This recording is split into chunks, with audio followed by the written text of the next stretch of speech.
Thank you. With that high wind advisory, crews are ready to respond if trees or power lines were to come down. The town of Vernon is one spot that could feel some of those higher end gusts. That's where we find NBC Connecticut's Kevin Gusts. Just spoke with some people in the area about some preparation. Tell us about it, please. Absolutely, Kevin, I did. Good evening. Things here in Vernon are relatively quiet at the moment, besides one of those larger gusts that'll roll through every couple of minutes. You might be able to hear it in the microphone. The best way to describe it visually, though, is through some of the flags. We're right on the town green outside of Town Hall. Again, things are pretty quiet here at the moment, but from trash cans to tractor trailers, there are a lot of reminders from officials.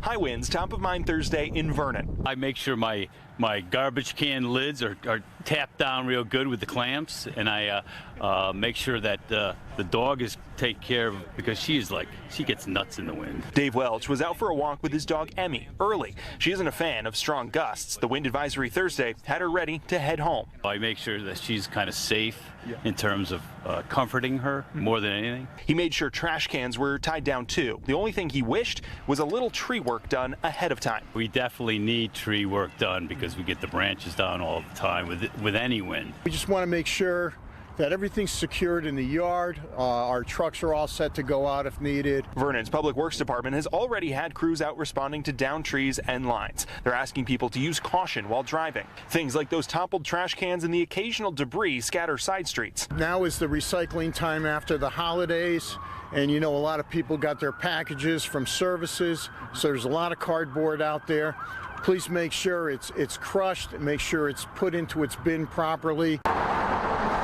On the roads, truck drivers are asking for space while they wrestle high winds on the highways. Most of all, you have to be very careful because the winds, it's very strong. He says trailers can catch the wind like a sail and pull his truck, causing it to swerve. His message to drivers is give trucks plenty of space. The following distance, increase it. Don't follow too close. And of course, just like any time we're reporting on any sort of storm out in the field, utilities and officials also want to offer that usual reminder: never go near or drive over any sort of downed trees or power lines. We're live in Vernon tonight. Kevin Gusts, NBC Connecticut News. Kevin, back to you.